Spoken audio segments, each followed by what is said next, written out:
best friends and next-door neighbors, Willow and Lillian, spill the tea on murder, mysteries, and other things that go bump in the night. So get your favorite teacup ready, and let's get into it.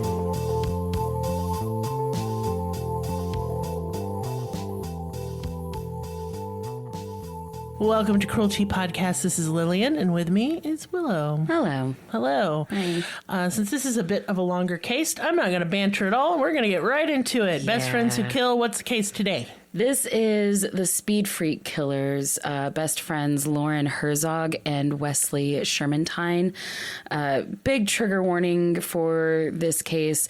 These are serial killers, like just straight up. These are some horrendous serial killers. So trigger warnings for sexual assault, murder, strong language, just some of the things that they're quoted as saying. I don't use many of their quotes, but just some of them that are necessary for the case. They're just hard to hear. So just some things that are really unsettling. But yeah, they are one of California's most notorious serial killers. The two best friends from rural California wreaked havoc across San Joaquin County for about 15 years throughout the 1980s and the 1990s. Fueled by methamphetamine, which is why they are called the Speed Freak Killers, they killed anywhere from 20 to 120 people. Wow. And yeah, because of the vast number of suspected victims and just their ability to get away with it all, I don't think we'll ever really know the total body count of these two. No, probably not. Yeah.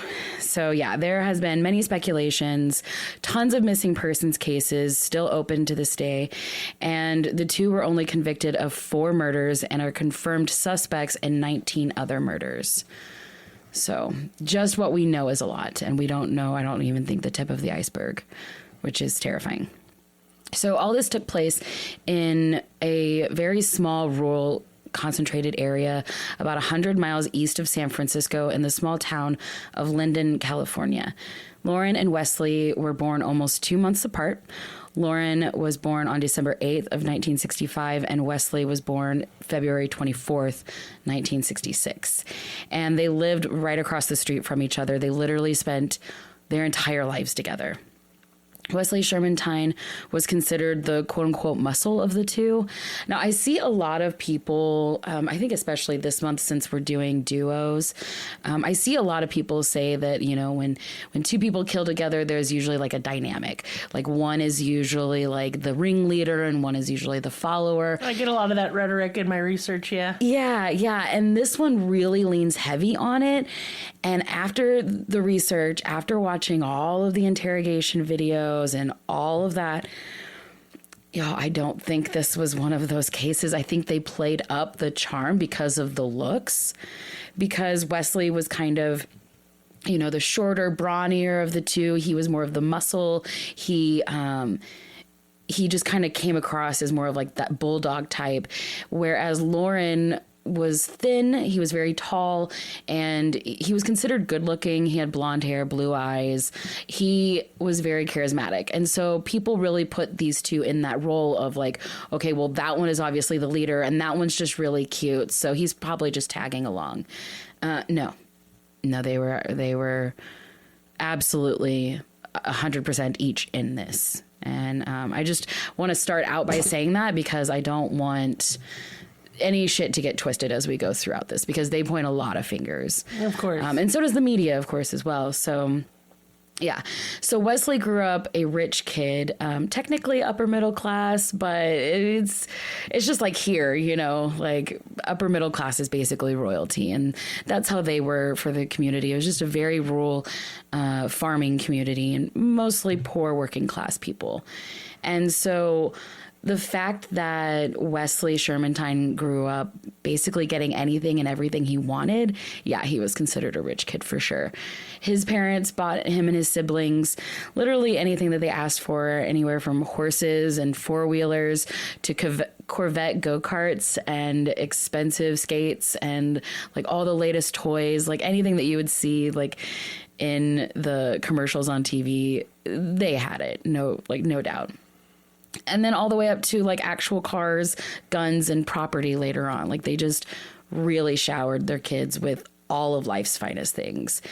But it was because, I mean, I don't know if it was because, I think it was, I don't know, almost to balance out the severity of the abuse going on inside the home. You know, if you shower your kids with cool gadgets and things, well, maybe they won't. Up for hitting them and calling them names. Yeah, because like even in the like documentaries that I watched and interviews that I watched, his siblings are like, "Yo, we had a great life." Like, no, you didn't. No, like one of them was even shot by their parents. Like, you didn't have a great life. That's crazy. You had really cool things.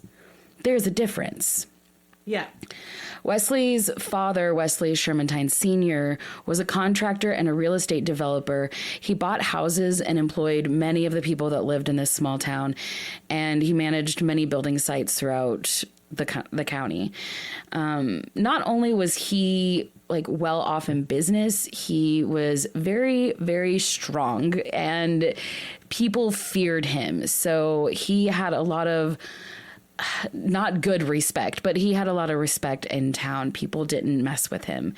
And his wife either. Like his wife, Sue Shermantine, was maybe even worse than he was. She was known to, well, they were both known to beat and abuse their children, but her specifically, they were both alcoholics, but she had a very violent temper, and she would beat the children with practically anything that was close by. She would just pick it up and beat them. Wesley Shermantine Sr. was known to carry a gun on his hip, which he'd take out and use against his children as torture, shooting the ground around their feet, telling them to dance. Jesus. Which is absolutely terrifying, and something that Wesley Shermantine Jr. would later do to his victims as well. Dolly Shermantine, Wesley's sister, says that she has countless scars all over her body from her mother's abuse, where she has been shot, she has been stabbed, she suffered broken bones, a broken nose, several injuries from her mother, and it took decades for her to come out about the abuse that she got from Loren, actually. Again, he's looked at as like the charming little quiet type, but when she was just in junior high, Loren snuck into her room on Halloween night and pinned her down and sexually assaulted her. God. And basically, she was scared to say anything. Obviously, she was scared into keeping quiet because like she couldn't tell her mom, she couldn't tell her dad. No. So who are you going to tell? No one. If you're a child. Exactly. And she did like many of us do, and she just kept quiet. There were rumors around town about Shermantine Sr. about how he would make people, quote unquote, disappear. A lot of times it would be employees where he would like employ people to work on these houses and then not pay them. And then when they got mad, he would just disappear them. Also, like, they really got onto people for not making their mortgage payments on time. He was known to, quote unquote, disappear people for that as well. But Miss Shermantine was known to also attack people for not paying their mortgage payments. At one point, Miss Shermantine took a bulldozer to a house that her husband had built for someone. And when they didn't make the mortgage payment on time, she bulldozed their house and almost killed the family. Like the blade on the bulldozer came within feet of the man's face while he was sleeping. And he had children. That's terrifying. Like in the middle of the night. It's really, really over the top. These people should be in prison. Yeah, you would think. No, they're not. Sure. No, not at all. And I do always wonder with cases like this where meth is involved, guns are involved, and property is involved. and shitty police work. You wonder if the two go hand in hand, if maybe there was blackmail or maybe there was... Yeah, because something. we have a lot of that in Arkansas. Yeah, we sure do. So, and we have a lot of rural areas as well. So I just, anytime something's rural and there's bad police work, I just wonder. There's just corrupt police force would be my guess. Yeah. Yeah. But yeah, they basically lived above the law. That's what everybody said. And when Loren Herzog's family moved in across the street, the two boys met and they were basically joined at the hip and they did everything together. In school, Wesley was known as a bully. And even though Loren joined in as well, and he should have obviously been called a bully as well, he seemed to have this sort of charisma that charmed people into not considering him a bully. He wasn't really called anything bad except for someone, and this is like in all of the research across all the boards, it says that Loren Herzog was known as a stinker. Like, not an asshole, not a bully, not a mean kid, but a stinker. And it's aggravating because he can just smile and bat his blue eyes and get away with hurting people and doing really bad things. And people just kind of, poo-poo it off as like the good old boy charm type thing. And anytime the two boys weren't in school, they were out hunting. This is what they did 24/7. And they would oftentimes skip school. They would go on, huge hunting trips. Shermantine Sr. was an avid hunter and had a large gun collection. I mean, clearly he shot at his kids' ankles, but no, he loved hunting. And this is something that he would actually take time to go do, is he would take the two boys out hunting on long trips. They would go all over the state. They were taught how to stalk a prey, hunt, shoot, kill, skin, track, you name it. They were taught it in those woods. And they also knew all of the woods in the surrounding areas. They knew everything. They knew every tree, every brook, every hill, every pasture, every dirt road, every abandoned barn. They knew every cattle well. They knew all the places to hide and all the places to go that nobody could find you. And this made them so fucking dangerous. Yeah. As teenagers, they would use this as a way to drink and do drugs and not get caught. So they would just have these secret spots in the woods where they would go. Around this time, they started doing meth. And as teenagers, they got, meth is very addictive. And so they were full blown addicted by 18 by the time they graduated high school. And it's common to see meth used in rural areas. It's kind of the drug of choice when you're not that close to a city. Obviously, it's really hard to get imported drugs like cocaine and heroin. And meth is something you can just make in your house. Yeah. Chemicals are all right there. Obviously, I don't know how to make it, but no. I've heard. I didn't really want to look too into. I mean, I researched murder, but I didn't even want to research this. That'll put you on a different kind of list. But yeah, chemicals like antifreeze, battery acid, drain cleaner, or even Sudafed are involved. And so, yes, these are really easy chemicals to get together, but these are also very volatile chemicals and they will explode. I know of and have, people who have family members who have tried and blown up their houses. There's tons of houses around here that just mysteriously burn down. And a lot of times it is because they were cooking meth. But yeah, I wanted to look into it because I wanted to see, okay, like a lot of the people who were involved in this case, I did meth at a very young age, but I didn't know what it was. I was 13, maybe 14 years old, and I just knew drugs. Parents hate drugs. Drugs? Let's do drugs. Yeah, and, I've done meth too. And a lot of the victims in this case were like that as well. Again, this is the 80s and 90s. You don't have the internet. And they're not really talking a lot about meth back then. It wasn't the epidemic it is today. No, not at all. It didn't have the stigma that it has today. It did somewhat. It did, but you didn't have the prolonged effects. But you would also have people passing meth off as just speed. They say, "Oh, it's just speed," or "It's crank." Well, which is the same. It's all the same thing. Yeah, but you wouldn't know that. No, and like, in the 50s and 60s, the diet pills and things like that, you would think that they were. It was called kind of the speed same for a thing. really long time, and it was definitely just meth. It was offered to me as speed, and I did not know what that was. Like, just go fast. That's all it is. I was like, oh, go fast. Yes, Indeed. need to I stay shall. up. And then Awake they're like, pills. no. And I'm like, oh, what is this? And they're like, oh, it's meth. And I was like, oh, come on. Right. Yeah, so I do feel like Right. a lot of the time people got into stuff they had no idea what Right. they were getting into. So a lot of these victims will be written off as, oh, well, they were just drug users. oh, I love when the police does that stupid dehumanizing bullshit. Yeah. Yeah. Hey, guess what? Addicts are people. Yeah. Isn't that weird? Yeah. And they deserve to be taken care of. They like, deserve their basic human dignity, and they deserve to have people give a shit about them when they go missing. The end. Right. Or they're killed. Right. Well, and like we always in these cases, especially, we always try to look for like the humanizing factors.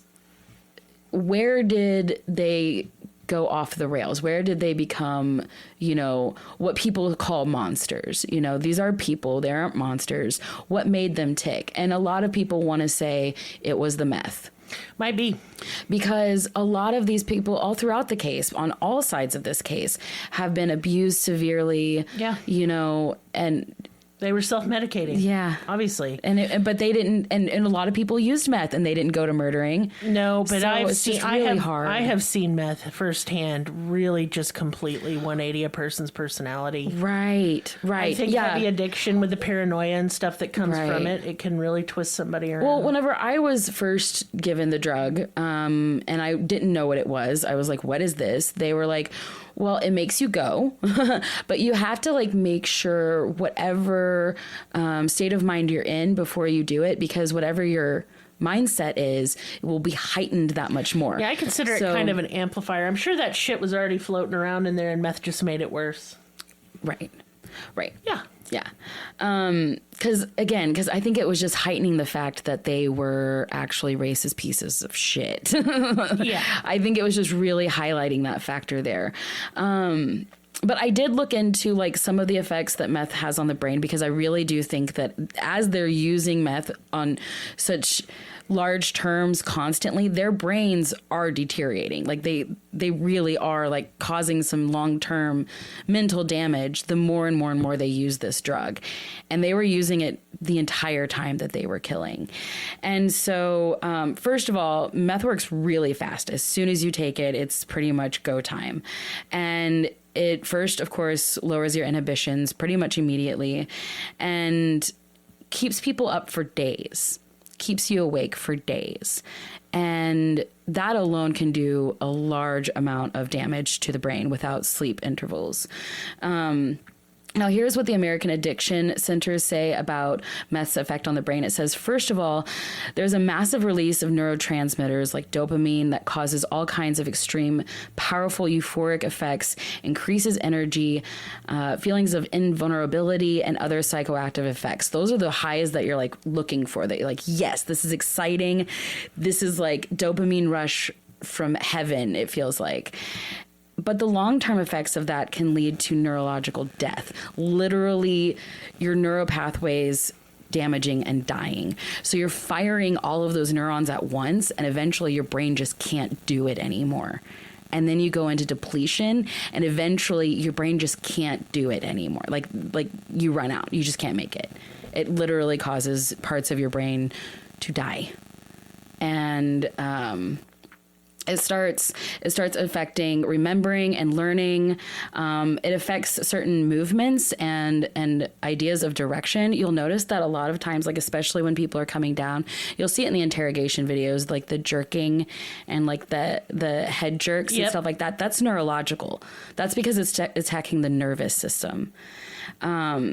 It does everything to damaging the cognitive functions as well as the subcortical structures with the reward system and the limbic system. And that's a big one. That's a big one. That's the one that I really wanted to hit on, because it messes with that. It messes with your reward, and it also messes with your paranoia and anxiety levels. So you constantly think you're being watched 24/7. And then you're not able to stop yourself from acting on impulses. And then your reward system is all messed up. So you think that you're acting appropriately. And then you get mixed with paranoia. And I mean, all the way down to like shadow people and meth bugs. I mean, it's just, they live in hell. Like, it's terrifying. And I speak from experience, and I speak from, experience through friends as well, having to get clean off of it. Long-term use is terrifying, and it's catastrophic. It is and it's really hard for anyone to come back from. If you have ever, I commend you, but these guys were far into the scary stages of their addiction before they were ever caught, and this absolutely 100% fueled all of their actions. And it's likely that while hunting and processing game specifically, I think high on meth, cutting open a body and seeing all that blood and dismemberment. And, I've had to work on skinning a deer and stretching a hide and stuff like that. It's not for the weak at heart or stomach. No. I just wonder if maybe their brains equated that blood and gore with that additional dopamine rush that they needed, because as soon as you start doing meth, like, you're deplete and you need more and more, like, your tolerance gets really far down. I just wonder how much they fed off of the gore, the excitement of the bloodshed and nastiness. I think that they really, really loved this, because at the rate that they killed, it seemed like they were getting high off of this as well. Yeah, it went in tandem. So, like many serial killers, they showed signs of aggression early on in adolescence, not only, like, obviously with killing animals. And I mean, when they hunted, I don't know, they were pretty vile, but they weren't just bullies. They weren't just mean, they would just pick fights with anyone. As soon as they started drinking and doing meth as teenagers, they just started picking fights with people and just beating people up for no reason at all, just purely because they wanted to. They moved on to just killing animals and hurting animals just because they wanted to, like kicking dogs for no reason. Yeah, that's a big red flag for that, for psychopathy and stuff later on. Yeah. And trigger warning for a racial slur. I'm obviously not going to say it, but I will make mention in it with this next little story, because one of their classmates later on came forward and told about how the two of them had invited her and a group of friends to go on a hunting trip, the equivalent of, she thought they meant raccoon hunting. And she was very wrong. They did not mean raccoon hunting. You mean like they were after people of color? And they mean like all people of color, black, brown, Asian, anyone that wasn't white. And they would literally just go driving around looking for people of color they would just pull over and just randomly start beating them up. It's terrible. And that was for fun. That's what they did for fun. This is just as teenagers. Now, it's widely disputed who their first actual kill was. Personally, I think it was much earlier. I think they killed as teenagers, but yeah, I was gonna say, you can't. There's no evidence, right? But it said that right after they turned 18 and graduated high school, they graduated from hunting as well. From hunting animals to hunting people. And I say that not as like a weird way to transition the story. This is literally what they thought. They literally thought they were done hunting animals and that their next step was hunting people. Damn. Now, allegedly, their first convicted kill, which they were convicted much later on, was in September of 1984. A man named Henry Howell. He was 41 years old. He was parked on the side of a highway, Highway 88 near Hope Valley, California. There's very little information about him other than he is originally from Utah and a member of the local indigenous tribe. And that is exactly why there is no information on him. Well, he was sitting in his car. I don't know if they could see, but maybe they could. You don't know. I don't know. I mean, they could have seen him and then circled back around after they realized. Mm-hmm. But I know that he was a father to several children. Most sources say 4. He was loved very much, and he was very much cared for. And he devastated his community whenever he went missing. But unfortunately, that wasn't the community of the police, and so they didn't really fucking care. Yeah, not a surprise. Obviously, I don't need to go into a banter about missing and murdered Indigenous women right now, but just know that for every missing and murdered Indigenous woman that is not cared about, there is also a man that is definitely not cared about, that goes unnoticed. And it's very, very sad. But that's their first convicted kill. What he was doing on the side of the road that night is unclear. He was just sitting in his truck when Loren and Wesley saw him pulled over. They both got out of the vehicle. They approached his vehicle at gunpoint, and before he could even roll down his window to ask what was wrong, they shot him, and he died instantly. He was found with a fatal gunshot wound and his face completely bashed in. They opened up that car door and they bashed his face in just for fun. They turned out his pockets. I've heard several numbers, but I think the majority consensus is about $40 is what they got off of that man. It's disgusting.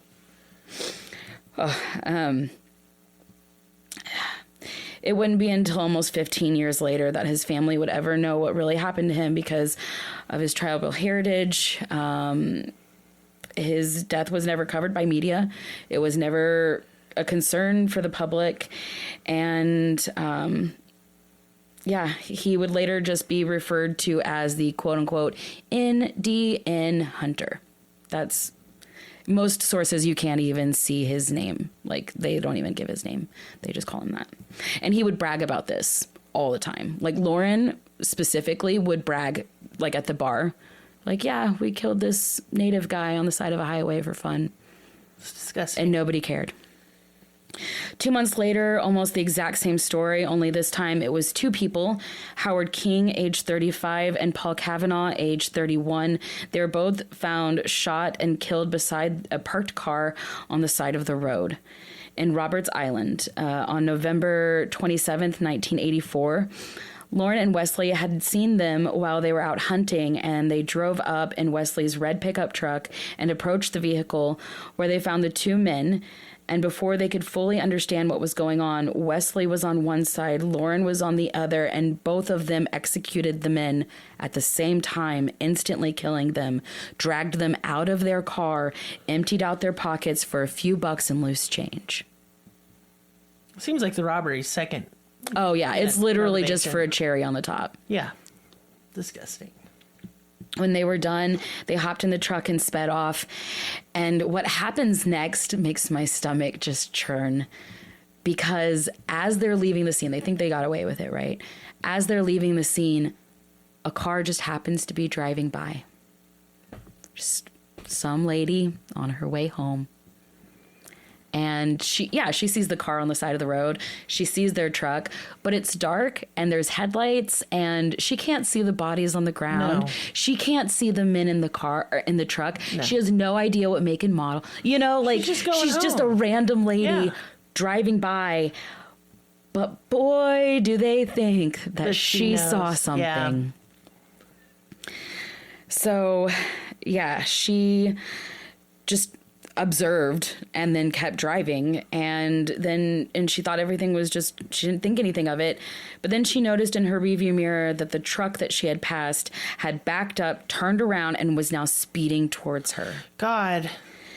She tried speeding up, but they tailed her even faster.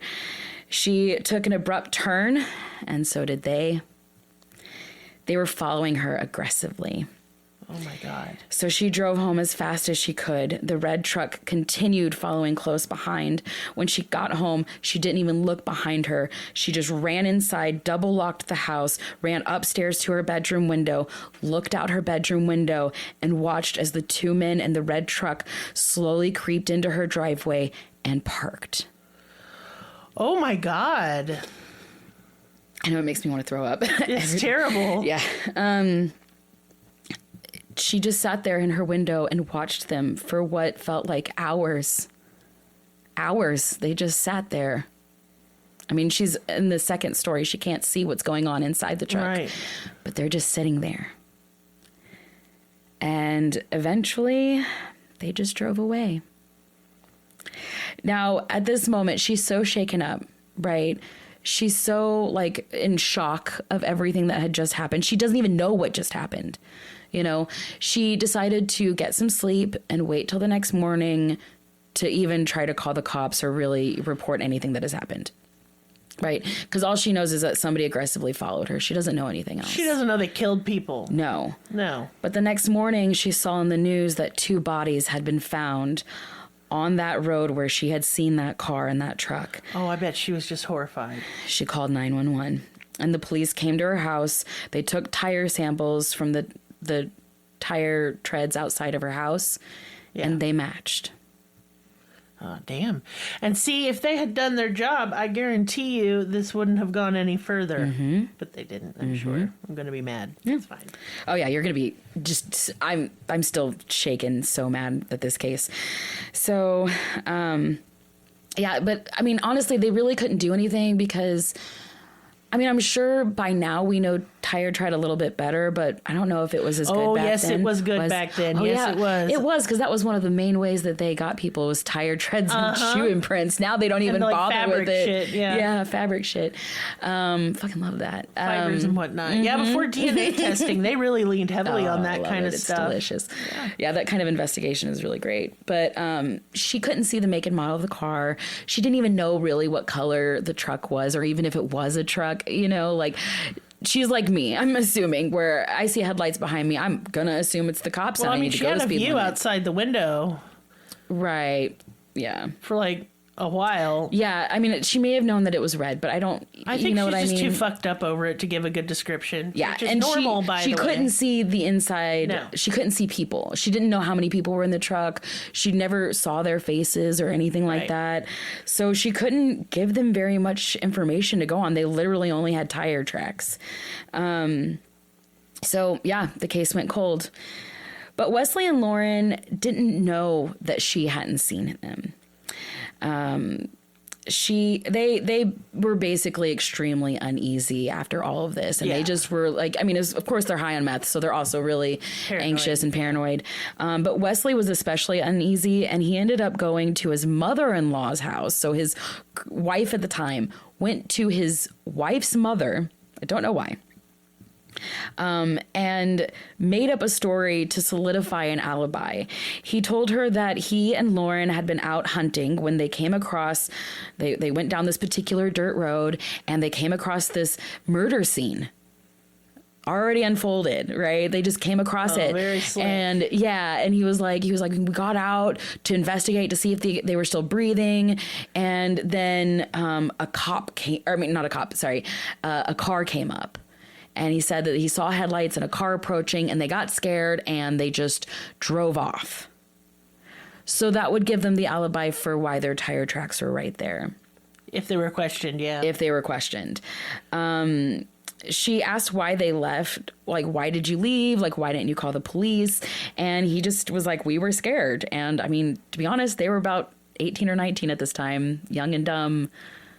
You know, if I were her and I didn't suspect anything. Yeah, I would think that would be pretty normal, although I would call the police. Right, absolutely.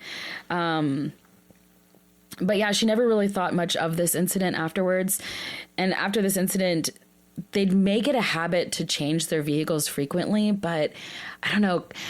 A lot of people say that, but they use the red truck over and over again. I mean, there's tons of other vehicles in other cases, but it goes back to how serial killers get sloppy on purpose, like they want to be caught for some reason. Well, and also, I think because they didn't get caught on this this next case we're going to talk about, they got kind of, you know, like a wild hair up their ass. Like they got cocky. They got cocky. Yeah. They didn't get caught, and so they thought they were never going to get caught. So, yeah, they would go on to kill countless innocent people that will probably never see justice, unfortunately. Like, I hope we find their remains, but it's just so hard to say that everybody will be found because they won't admit to all of them. But the first investigation to actually shed light on who would be the speed freak killers was the missing it was the case of the missing 16-year-old girl named Chevelle, aka Chevy Wheeler, which I think that is the coolest fucking name in history. She went missing in 1985. Chevy Wheeler was your typical 16-year-old high school student. She had a lot of friends. She loved her family, and she loved to have fun. And on Wednesday, October 16th, 1985, it was fairly warm for that day, and she wanted to skip school and go swimming, which, I would love to do the same thing all the time. She asked all of her friends if they wanted to skip school with her, like, hey, you want to go to this place? Like, let's go swimming. None of them wanted to get in trouble, and so none of them wanted to go with her.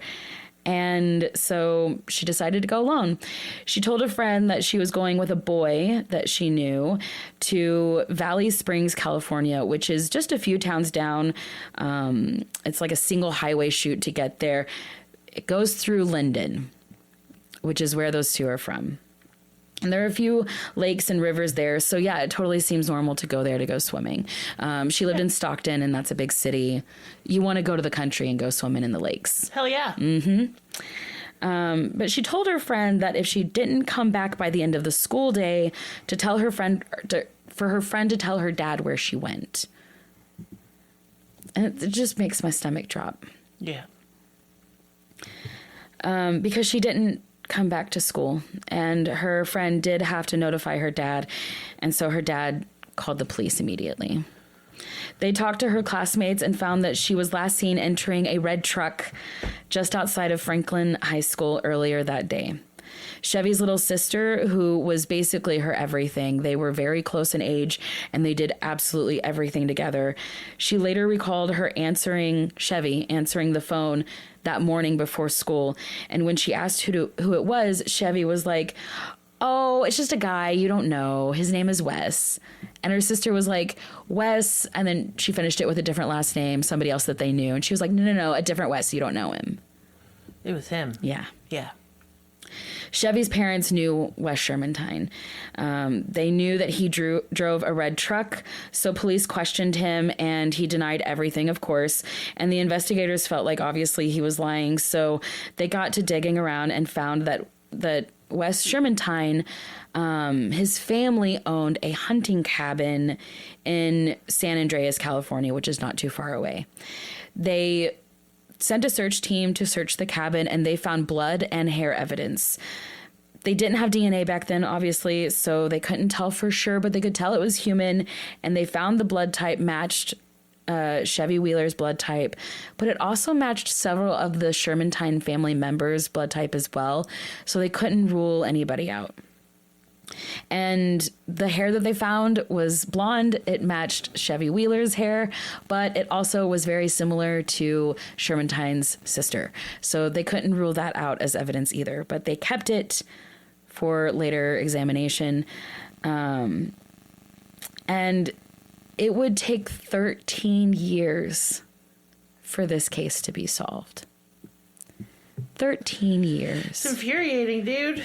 And it was literally just waiting for DNA technology. That's all it was. I mean, I will bark at the police often, but sometimes it really, especially before DNA, and DNA is not the holy grail people think it is either. It's usually just a good lead. Mm-hmm. But more evidence than DNA has to be collected. Right. I get it. It's just frustrating. Right.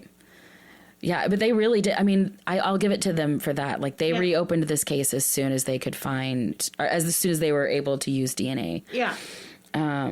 So yeah, in 1998, the new DNA technology came out, and Chevy Wheeler's case was reopened.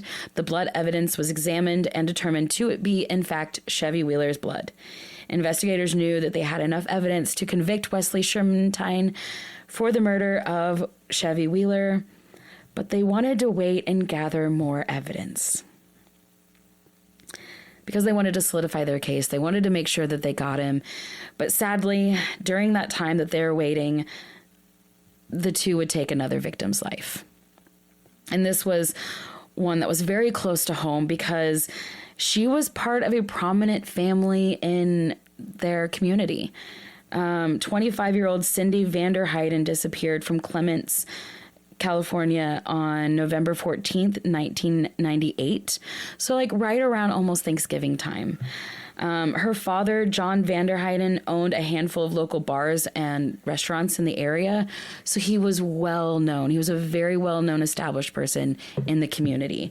And one of the bars that he owned was called the Linden Inn. The Linden Inn is where Loren Herzog and Wesley Shermantine hung out. Like, that was their main crash spot. That's where they always went. That was their bartender. Like, for years. Damn. For years. And Cindy Vanderheiden had bartended there. Loren had actually dated her brother or her sister. And so it's like they were basically family. Yeah, I was going to say they sound really close. It really sucks. This one really, really sucks. So, yeah, I really can't believe that they would go that far. It's one thing for them to kill random strangers, but for them to kill people that they know really well and who trust them, it's pretty heartless. I am grateful that this is probably and most likely their last victim. So, at least there wasn't more after this. But well, not supposed to shit where you eat. Yeah, you know, cats and dogs don't. Well, and the sad thing is that okay, so she's really close to her family. Her parents and her are just thick as thieves. Her dad had heard Wesley Shermantine and Loren Herzog bragging about killing that man on the side of the road, had bragged about random things, and he just thought that they were just talking big. Yeah. They're just drunk trying to be cool, I just don't know who would brag about murder to be cool. I don't either, but he really wrote them off as just good old boys, and he really just didn't think twice about that. That whole idea, just good old boys, is what really has made so many crimes go unsolved. Especially around here, honestly. Yes. Yeah. So his daughter, Cindy Vanderheiden, worked at the bar as well. She would pick up shifts whenever her parents needed her to. And she was known in the area as a bright and bubbly person. Everybody loved her. She was a lot of fun. She was always smiling. She was a very exciting person to be around. Her nickname to her friends was Tigger. Oh, because she was bouncy. Because Tiggers are the wonderful thing. Yeah. Tops are made of the rubber and the bottom made of... Yeah, I don't know Winnie the Pooh. Oh, I'm a Winnie the Pooh fanatic. That's my show. But she was just wonderful. She was a wonderful thing. Yeah. And she was young. She liked to drink. She liked to party. She liked to have fun. Her friends and her had the most fun floating rivers, where you would get on a tube at one end of the river and then you float on down. Yeah. That was kind of their favorite thing to do. But she was outgoing. She was adventurous, and she was a really, really nice girl. She'd gotten a new job recently and bought herself a new car, which she loved her new car. She would wash it and wax it and make sure it was perfect all the time. I've been doing that. Yes, really proud. I'm very into my car. Yes, it's a Kia Soul, so you guys know I'm really rocking the sports car life over here. I don't remember what hers was, but it was probably something cute and sporty. Yeah. She'd gotten into some trouble as a teenager, like most of us do, but she's 25. She's, kind of trying to grow out of it. She's getting herself a big girl job, big girl car. She's real proud of all this stuff. And she was really close to her parents. And this particular night, it was Friday the 13th. And all she wanted to do was go out and sing karaoke at her family bar. This is something that her and her parents did all the time together. But this particular night, her parents were like, we're old, we're sleepy, we're just gonna stay inside tonight, but you go have fun, And again, this is what she did all the time. This shouldn't be scary. This shouldn't be anything out of the ordinary. She left with her friends, left her car at home, and the next morning, her father woke up and couldn't find her anywhere.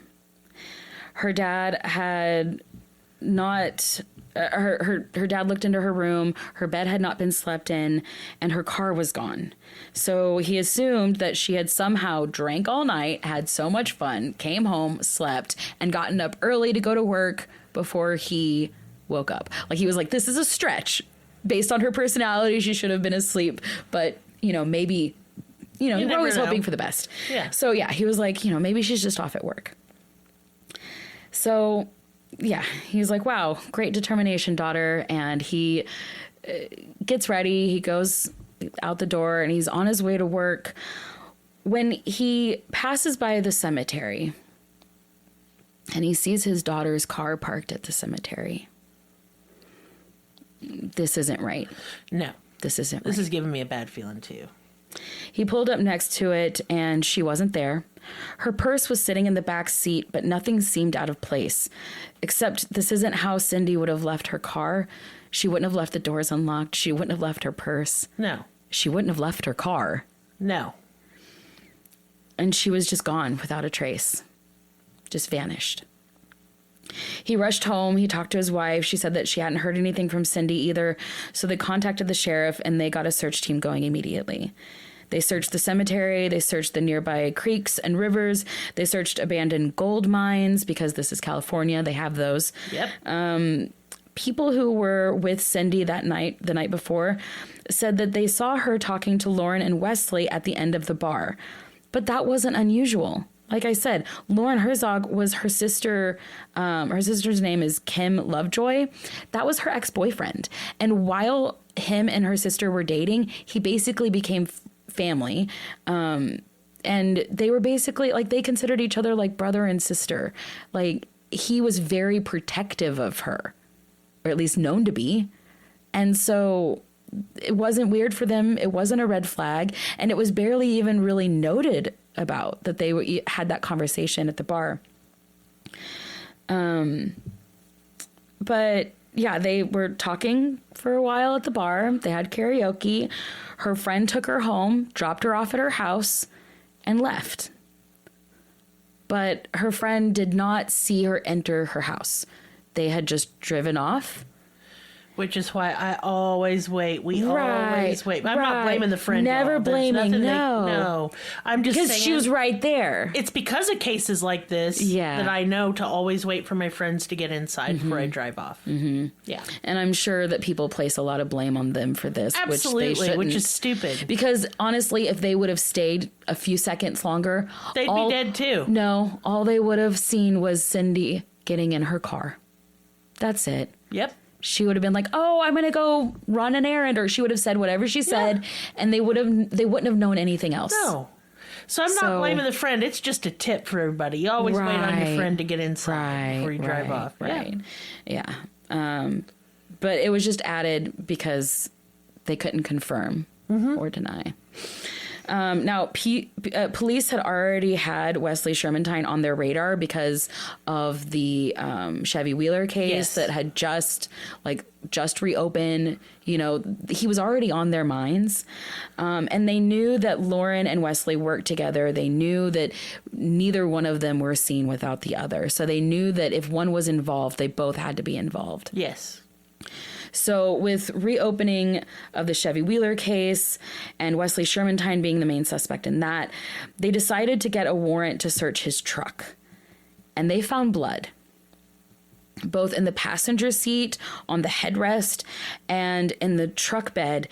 They sent it to the lab, and a few months later, DNA results came back to be Cindy Vanderheiden.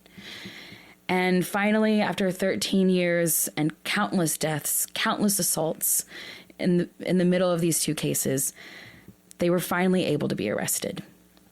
Thank God. Wesley Shermantine was arrested first and taken into the station. They also allegedly confiscated nearly $40,000 worth of guns. And this is in 1999 money. So I'm sure that that's a lot more because, man, I miss the 90s. But yeah, just an extreme arsenal was in his house that they confiscated. But when they took him in for questioning, he, of course, denied anything that they questioned for, anything that they threw at him, he would just deny. So they brought in Loren for questioning, and thinking that he was, the softer of the two, that maybe they could get to him and crack him, they took him in for a lot of questioning. And they actually didn't like arrest him on site. They took him in for questioning over and over and over again. He had several visits, and one of the visits, his last visit, was a 17-hour long interrogation. Wow. Yeah. Unethical as fuck. Yeah, we'll get into it. It comes back up. It regurgitates, unfortunately.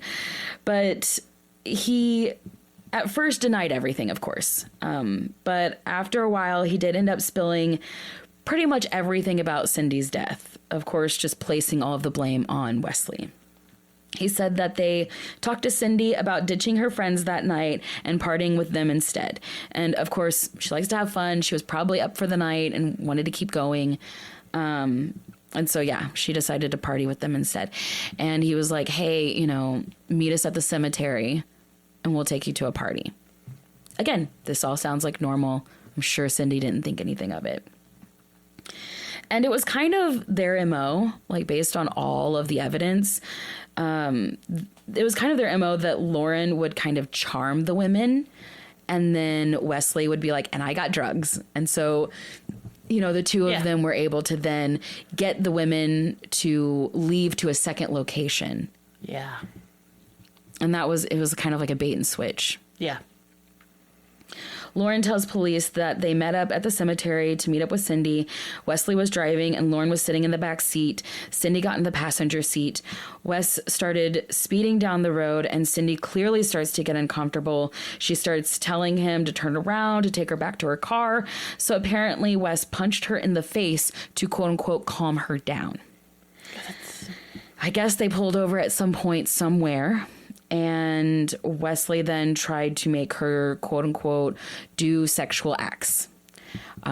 She wouldn't. And there was an argument. And eventually he just sexually assaulted her right there in front of Loren, someone who was her protector. And the whole time she's keeping eye contact with Loren, begging him to stop him. Like, please make him stop. Please don't let him do this. And Loren tells police in the I watched all the interrogation videos. It's a lot. But he says, quote, what really got me, she was tough. She was tougher than I am. He said that Wes took out a knife, grabbed her by her hair, and pulled her head back and slit her throat while she's looking at Loren Herzog. And she's taking her last gasps of air, and she's bleeding out. Loren considered this comforting, as he says, just let it come naturally. Jesus. Yeah. So cold. It's disgusting. It's vile. It is disgusting. That is someone she looked up to. She's literally looking at him for help. And the best thing he could do is just say, why don't you just die peacefully? Just roll over and die. Stop Gross. fighting. So he said that Wesley tried to get him to help him put her body in the back seat. And he said, no way, I can't do that. But we all know that he's lying through his teeth. The thing is that these two killed together. And you can tell that they killed together through the evidence. The evidence is very clear that they killed together. They shot those two men in that car at the exact same time. They did not get shot one by one. Yeah, it was absolutely. at the exact same time. That body was put in the back of the car with two people. She wasn't dragged. There was no drag marks. There was perfect blood droplets.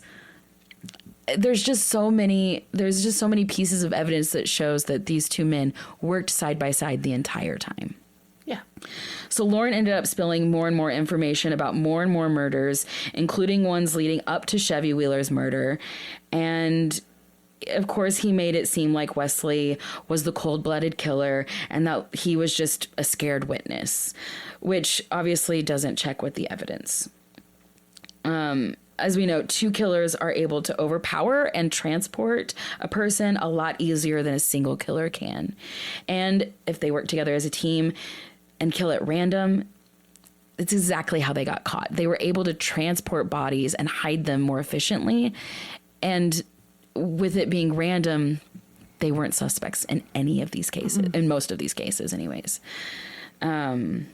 it really wasn't until their case came out that one by one missing persons cases started to kind of add up. Like, oh, wait, this is similar. This is similar. This is similar. And I still think to this day, cases are every now and then resurfacing and being like, wait, this is their MO. This could be them. Investigators begged and begged Loren to lead them to where the bodies were. Like, please tell us where they are. We need to let their families have somebody to lay to rest. Like, we need this. Like, their families need this. But he refused, and so did Wesley, and neither of them would crack. Wesley later said that he would if they gave him the reward money from Cindy's missing persons reward. Oh my God. He was like, I'll show you where her body is if I get the reward. Which he swore that was going to go to his kids, but still, Cindy's family was like, no, we are not going to pay you. No. So with the evidence that they did have, and from the cases that they knew of, Wesley and Loren were at least able to be convicted of some of the murders. The two were arrested in 1999 and were later convicted in 2001. So it took about 2 years for this investigation to fully complete. That's a normal amount of time. Which is, totally normal, especially with this much evidence and with as many court cases as they would need, because these are two separate tried individuals. Wesley Shermantine was convicted of murdering Cindy Vanderheiden, Chevy Wheeler, Howard King, and Paul Kavanaugh, the two men on the side of the road. Yeah. And he was given the death penalty. He still sits on death row to this day. And by the way, in the court trial, Wesley, I'm assuming because he was already going to be on death row, he just decided to talk shit. It's absolutely vile what he said to victims' families. But one in particular that just, it still makes me sick, is that he turned to Chevy Wheeler's family, which when Chevy Wheeler went missing, that was their first suspect. And he even showed up on their lawn the next day to be like, you guys looking for me? Because I didn't fucking kill your daughter, basically. He's always been really aggressive towards them. In the trial, he looked at Chevy Wheeler's family and said, when I die, my mother will know where I am, but you will never know where your daughter is. That is completely fucked up. Isn't that vile? I can't cope with that. That's why I put a trigger warning for language, because it was hard enough to even research that. Yeah, that's terrible. Because Loren confessed, he was only sentenced to 78 years for the first-degree murders of Cindy Vanderheiden, Howard King, and Paul Kavanaugh. But because Loren was held for 17 hours straight during his investigation, in 2004, they deemed it unlawful, and after reviewing the interrogation videos, it was deemed that his confession was coerced. His lawyer fought for a plea deal, and he was released from prison in 2010. Wow. After serving a reduced sentence of 14 years for voluntary manslaughter, and then they reduced the others down to 3 counts of being an accessory to a felony and 1 count for transportation of a controlled substance. All of the surrounding counties were just as furious as we are right now. All of them. Like from civilians to victims' families to law enforcement officers to judges, none of them wanted him to be able to be in their area, in their city, in their county. They didn't want him anywhere near them. And so many people protested this, and the prison was like, well, we kind of have to do what we have to do. Like, we have to release this man, right? Yeah. So they ended up like settling. He was given a small mobile home to live on the grounds, like on the prison grounds. They put like a little fence around his little house, and he stayed living on prison grounds. So he wasn't technically a prisoner, but he was on parole. So he had an ankle monitor. He had a very, very strict schedule and a very limited number of places that he could go. But twice a day, he was allowed out of his house for a few hours with his truck to just drive around and do whatever the fuck he wants. Which is exactly, is exactly what the surrounding people felt. The community was just terrified by this. Now, he was, not just monitored, he had to sign in, sign out. He had all these things that he had to do. That's still Right. But I don't agree with it either. But at least they were keeping some sort of monitoring system on him. Investigators knew that Loren and Wesley were guilty of obviously way more murders than that. They just had to prove it. And if they proved it, they could get Loren back into prison. And that was their main goal. So in 2012, this legendary bounty hunter, which whenever you see his picture, you're going to be like, whoa, he is like the coolest guy. His name is Leonard Padilla. He wears he wears all black, like this crisp black suit with a crisp black cowboy hat. He's kind of famous in the area. He's kind of like a small town celebrity, but he got involved with this case. And by this time he had been on like TV shows like Nancy Grace and Nat Geo. He was like kind of a celebrity. And so he sat down with Wesley Shermantine with all this clout, right? Yeah. Because this is something that Wesley Shermantine would need in order to do what he's about to do. So he sits down with Wesley and he's like, look, basically, he's like, we need to know where these bodies are. And Shermantine was like, okay, fine. Give me money. And so he did. He was like, all right, and wrote him a $2,000 check. Damn. And it stated that Leonard Padilla ended up giving him in increments all the way up to for $33,000. But to this day, Shermantine says that he never received any money, which I do not believe whatsoever. Because as soon as they had this meeting, Wesley Shermantine gave them maps, hand-drawn maps of all of the locations of where all the bodies were dumped. Which, by the way, there is an amazing podcast called The Maps. I have it linked, and it goes through this entire investigation. It's really amazing. But before the investigators could even go to these sites, before they could even really examine these maps, Loren Herzog had found out that Wesley had told about the locations. And on January 16th, 2012, Loren Herzog was found dead in his trailer with a note that just said, "Tell my family I love them." He obviously knew that Wesley was about to give away all that information, and he was about to have DNA evidence. Yep. Yeah. Mm-hmm. So, yeah, Shermantine presented the authorities with these maps, which I will show you guys pictures. And he was also escorted by police and FBI agents to a site of 4 abandoned cattle wells that he said was another burial site as well. This site is a site that Wesley called the Boneyard. God. Now, terrifyingly enough, I don't know if it was this site in particular, but there was, like, during the trial, there were several witnesses that came forward that were victims that just got away. One woman, like literally jumped out of a moving vehicle to get away from these guys. This other woman was assaulted by Shermantine. He pinned her head to the ground, and he said, "Listen to the heartbeats of the families I have buried here." My God. Why he let her go, I have no idea, but I'm glad he did. Now, he made reference to 14 bodies hidden in Cow Mountain Recreation Area in both Lake and Mendocino counties.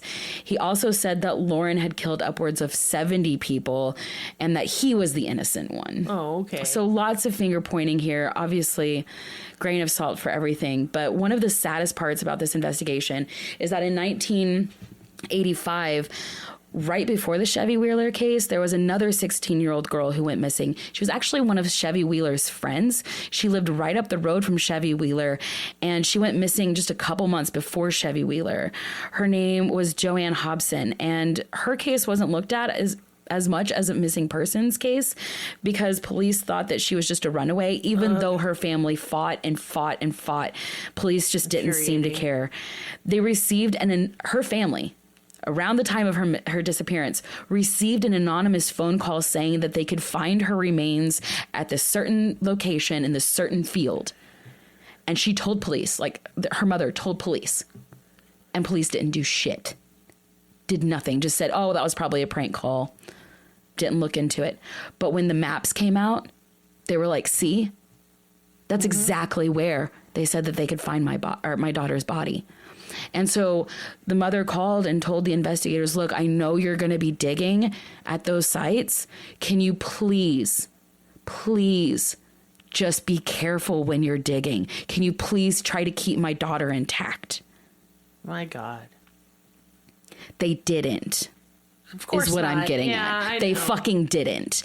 And here's the thing is that, like, while the Joanne's mother was fighting for her case, there was a detective on Chevy Wheeler's case. His name was Dwight Little, and he was an amazing man. He was fighting for Chevy Wheeler, and he was fighting for all these other girls that were all friends. They were all friends. All of them, one by one, went missing. And he was really trying to make the police take this seriously. And he told Joanne's mother, look, I know Joanne and Chevy are friends, and they were probably killed by the same people. I know he killed them, or they killed them, but I just got to get more evidence. He was killed in a shootout, like in a random ass police shootout. And the case went cold after he died. Yep. Fucking devastating. So yeah, Joanne's mother had called to make sure that, please let me keep my daughter's. It was 20 years after she went missing. And she's been holding on hope for 20 years. For 20 years, this girl's sister has been searching, because she was given the precise location. She's been searching that whole time. Her sister never went a day without searching. Her sister had to form the search team and everything. So, yeah, whenever it came to excavation time, Joanne's mother got to the site and she found them using huge bulldozers and backhoes, and there were camera crews and news people, and it was just a huge fucking site. There was no respect at all. And they ended up finding over 300 human bone fragments because of it. Fragments. It's disgusting. They probably ruined so much evidence. Oh, yeah. They also found coats, shoes, a purse, and jewelry. More remains were found 45 feet down an abandoned cattle well. Chevy Wheeler, Cindy Vanderheiden, Joanne Hobson, and many more were found in the cattle wells and random dig sites across San Joaquin County. Because of the vast number of missing persons cases in the area, as well as many active serial killers around this time as well, there are still more suspected victims of the speed freak killers that we have yet to find, but these are some of them. So one of their earliest suspected crimes happened in Modesto, possibly on one of their quote-unquote hunting trips when they were teenagers. 16-year-old Ruth Ann Lehman, also known as Ruthie, she lived with a family friend at the time because her mother had moved with her 7 other siblings to another part of Modesto, but her school and her friends were so important to her that she wanted to stay in that area so she could stay at her school with her friends. So they ended up arranging a deal where she would stay with a family friend who would become her guardian, and so that way that she could go to this school, and then she would still see her mother and siblings as much as humanly possible. And I just thought that was a big step for a mother to make. That was really respecting your child's wishes there. And it also shows how much she loved and appreciated her friends, because people would suspect her later of being a runaway. And she wouldn't have left her family. She wouldn't have left her friends. She obviously wouldn't have left her friends because she didn't leave her friends when given the opportunity to. Exactly. She loved hanging out with her family and friends. She loved playing softball, swimming, and roller skating. And on August 19th, 1982, Ruth and her friend were at a park close by when they met 2 men, reports say, in their 30s. They weren't. They were about 17 years old, just about a year older than them. They got to talking and decided to go on a double date with them later that night. Ruth went home around 8:30, and she told her guardian that she was going to go get a soda really quick from the grocery store up the street, when in reality she was going to go see these 2 quote-unquote older men. When she Well, she did end up going into the grocery store, but it was only for a very quick second. She got that soda and she left around 8:45 and was never seen again, completely gone without a trace. The two men who were supposed to meet up with her were Loren and Wesley, and they were questioned, but they said they had nothing to do with it, and that was basically it, because no body, no crime. And that's kind of how you're going to see a lot of these cases go. December 11th, 1984, shortly after Loren's 19th birthday, Wesley surprised his best friend with a little hunting trip for good old time's sake. And they went to the nearest city of Stockton, California, where 19-year-old Kimberly Ann Billy would go missing. Though it would take 2 weeks for her to be reported missing, since she's an adult, 19, and had been known to venture off every now and then. But when she didn't contact relatives for the holidays, they got worried, and by then it was too late. Because of the randomness and the lack of evidence, her case went cold pretty much immediately, and it wouldn't be until almost 30 years later when her remains were positively identified, along with several other victims' bodies in that dump. Mm-hmm. After this was Joanne Hobson, age 16, that we talked about. She disappeared on August 29th, 1985. Like I said, her remains were found in the cattle wells. Robin Armtrout, age 24. She went missing September 4th, 1985. That's what most reports say, but Joanne Hobson's mother said that Robin Armtrout actually went missing earlier the same day as Joanne. Again, all of these people are interconnected and intertwined. They're all friends and family of one another, so I'm going to believe her as well. So Robin Armtrout's sister, Candy Enos, described her as a, quote, fire-haired beauty who loved animals and babies and whose generous spirit touched everyone from East Stockton family to drunks on the Wilson Way, meaning that, like, she could love everybody from the upper to the lowest of class. She said that when she was high on drugs, she would become a quote unquote clean freak, so much that she would have to take a bath or a shower 3 to 4 times a day. She changed her clothes, washed her hair every single time, and every time she ate, she brushed her teeth afterwards. She said that she brushed her teeth so much that she brushed off her enamel. So her family was very aware that she had these drug problems, that she had an addiction issue. But again, I just wanted to highlight that because this is what she did when she was high on drugs. Okay. When I was high on drugs, I cleaned. I plucked hairs out of my leg for some reason. Like, I didn't go off and murder people is what I'm saying. Yeah. That's obviously not what she was going to do. Sadly, when Robin was about 10 years old, she got really sick from a high fever that left her with some brain damage. And her sister Candy said that she was never the same after that fever. From a very young age, she changed from a normal girl to what she said, quote, to be plagued by compulsions. And I find that is almost like a respectful way of saying that she was like easily manipulated and susceptible to drugs, partying, all these other things. But I've never heard it said like that, plagued by compulsions. And I feel like that is very accurate. She said that she started drinking and doing drugs at a young age. And though she started doing drugs and drinking at a young age, she never lost her compassion. Candy later said, quote, but the fever never robbed her of her generosity. She shared food and drinks with strangers who looked needy, yearned to have a baby, and babied animals as she encountered them. She was married twice briefly. Her second husband, Richard Armtrout, was murdered a year before in October of 1984, quote, run down with a pickup truck and then hacked to death in a dispute over a man's girlfriend. Nobody knows who that man is. I'm not implicating anybody. I'm just saying that's very strange. Yeah. Now this sent Robin into like a completely downward spiral. Absolutely depressed after losing her husband. She ended up getting, back into substance abuse, which led her to a robbery conviction, which put her into prison for a few months. And after she got out, she stayed with her sister for a little bit. Her sister said that she was, quote, looking for love in all the wrong places because Candy had recently fallen in love and gotten married, and Robin wanted the same thing. it was later said that she looked at Loren this way, that she had actually met Loren Herzog and had looked at him in like that charming way, like she was kind of falling for him. Oh, God. Because Candy, her sister, had fallen in love, and she was like, oh, maybe I can fall in love with him.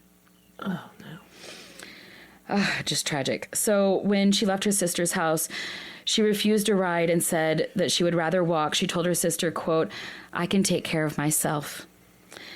And told her, goodbye. And then she walked out the door. It's so sad.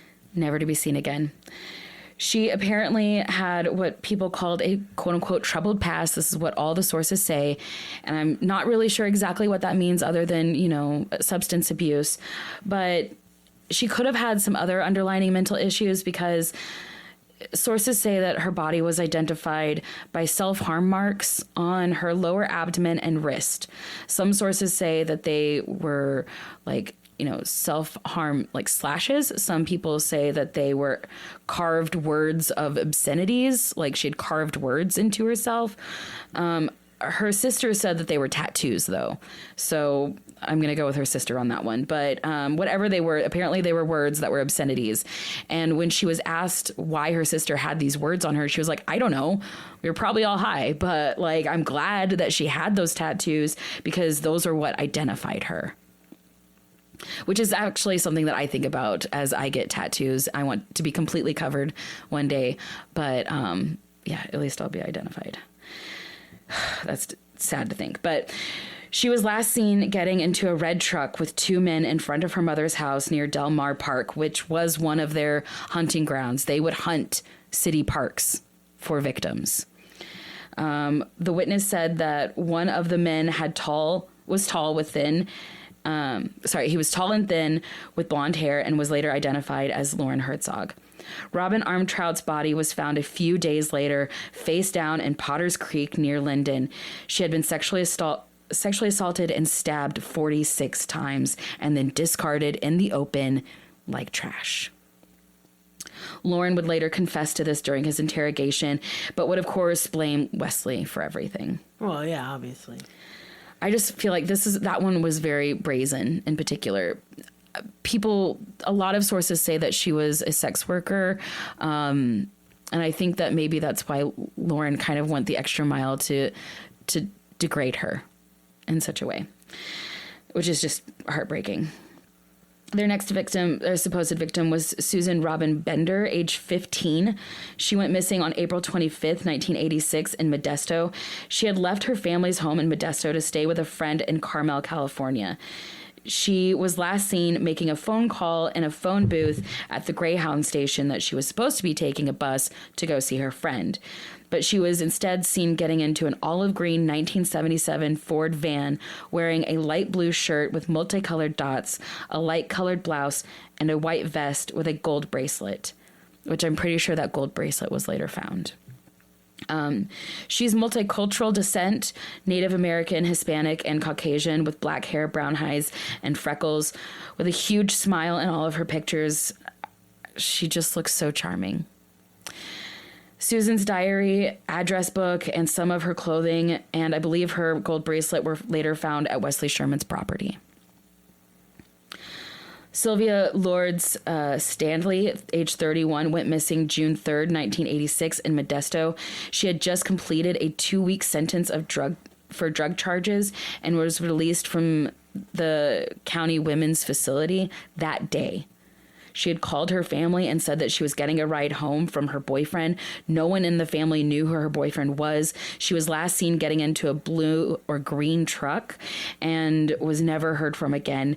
She left behind 2 children, including an 8-month-old infant. Shermantine and Herzog are suspects in her case, but her case remains unsolved for now. Sherry Ann Graves was age 36 when she went missing May 1st, 1988 in Modesto. She was last seen entering a motel. It took 4 years for her mother to report her missing in 1992, sorry. Some people suspect her husband, but some people suspect the speed freaks of killing her, and it's likely we'll never know due to the investigations. Gail Marie Marks was 18 when she went missing in October 18th, 1988 in Stockton. She was last seen by her mother when she took her daughter to work. This one's really eerie. She had taken her daughter to work in San Joaquin County Mental Health Department because she was going to work with her mother because the DMV office was right across the street. And it's just really eerie because, Lillian, I know that you were just doing this. Yeah. She had just turned 18 and she was getting her state ID. That's exactly what I took my kid to do today. Yep. That's exactly what she was doing. And we know that she got her state ID, or she at least filled out the information, because her ID arrived in the mail later on, but she was never seen after that. Gosh. She did use the payphone outside of the building to call her mother at work, but her mother was busy, so she left a voicemail. And she didn't sound worried or anything. She didn't sound like anything was wrong, but she was never seen again and was supposed to meet up with a friend around 5 p.m. and never showed up. Wesley and Loren are considered suspects in this case, but no remains or evidence have ever been found. A 9-year-old named Michaela Garrick was abducted from the Rainbow Market in Hayward, California on November 19th, 1988. Her abductor had watched her and her friend go into the store, and while they were in there, he moved the little girl's scooter closer to his car, so that way when they came out, they had to go by his car to grab the scooter, and when they were close enough, he just reached out and grabbed her. My God. He grabbed one girl. The other girl was left. So, I mean, I can't imagine what she went through. And Michaela was never seen or heard from again. The suspect was described as being between 18 and 24 years old with a slender build. He was approximately 6 foot, 180 pounds, dirty blonde hair, shoulder length. And he had like pockmarked, kind of pimply face, was driving an older model car. It was Loren Herzog. Yeah. And this is what I mean whenever I say this is like 100% both of them. Yeah. You know, absolutely. Loren was doing most of these. Yeah. Christine Marie Sexton went missing in Turlock, California. She was last seen at 2 a.m. on April 17th, 1989, leaving the Office Cocktail Lounge. She reportedly left with some friends and was last seen talking to a man in a parking lot of the lounge before getting into her own car and driving away. She was never seen or heard from again. 10 days after her disappearance in her 1984 Cutlass Supreme. Mine was a 1984 Cutlass Supreme, was my first car. I know. That's weird. I know. It was found submerged in an irrigation canal in Turlock Lake. The keys were still in the ignition. Some of her clothes and personal belongings, as well as her groceries, were still inside of the car, but her purse was missing, and so was she. Her friends say it could be drug-related because she had mentioned that some of her and her friends were drug traffickers and that she may have known too much for her own safety. And her case remains unsolved, but many people in the area suggest Loren and Wesley. Honestly, there's too many to count that are drug related. I didn't mention most of them because they did make meth and they had other people employed to make meth. And a lot of the people that, you know, produced and sold ended up missing when their time came up, basically. I know it's a long list and this isn't even half of it. Okay. But I'm going to finish up soon, but I just really wanted to give them a second because their cases aren't heard. And especially this one, because he's a male and he's older. Philip Lloyd Cabot Martin was 47 whenever he went missing on September 30th, 1993 in Stockton. He was considered a transient at the time of his disappearance, but he wasn't. He just lived in his car. People really want to use that type of language to like demean people.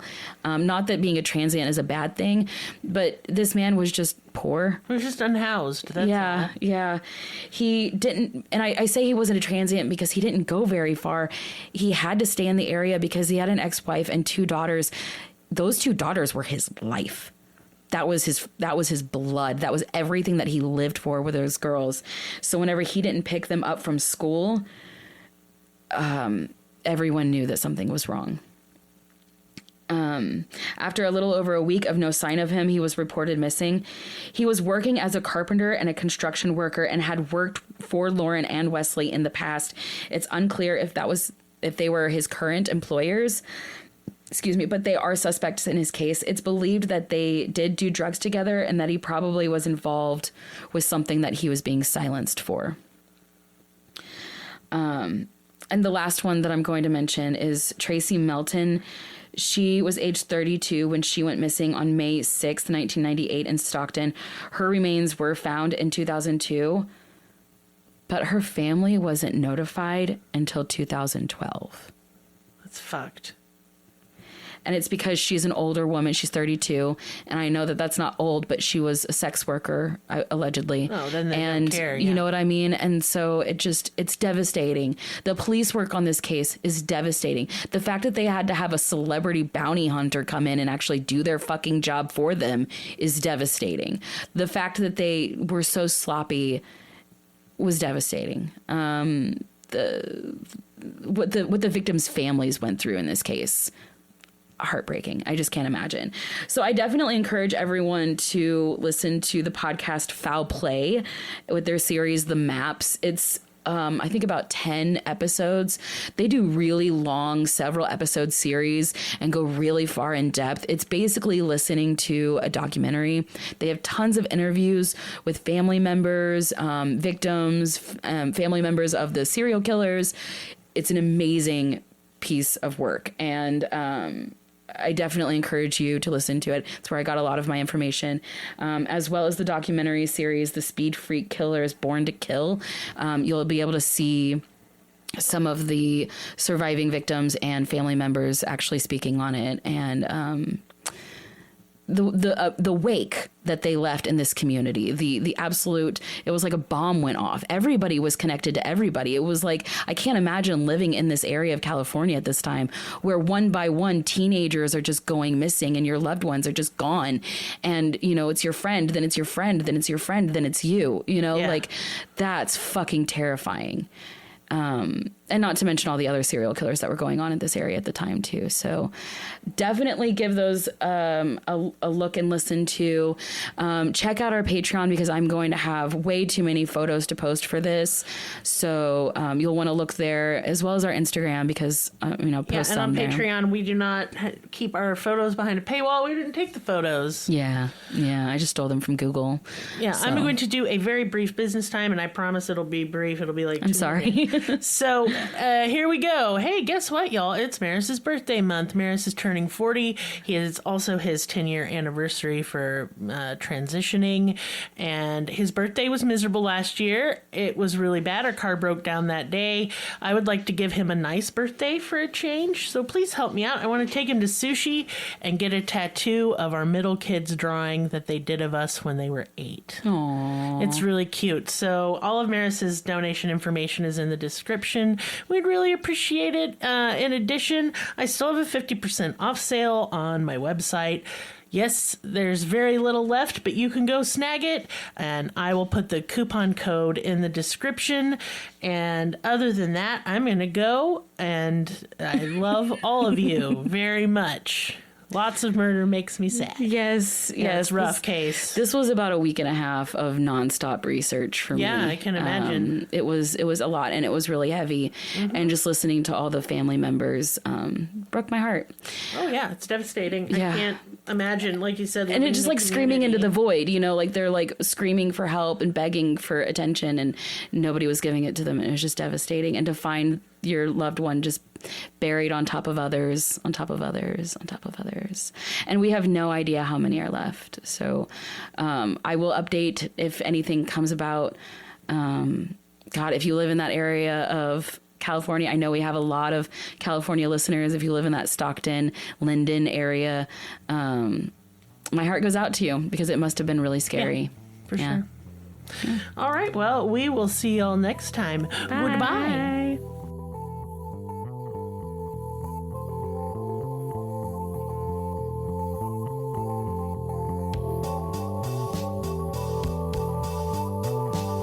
Find us on your social media platform of choice. Linktree/Cruelty has all the links. Check out our Patreon for exclusive episodes, merch, ad-free episodes, live ghost hunts, and much more. Please be sure to subscribe. New episodes are uploaded weekly. Thank you so much. See you next time. Music and production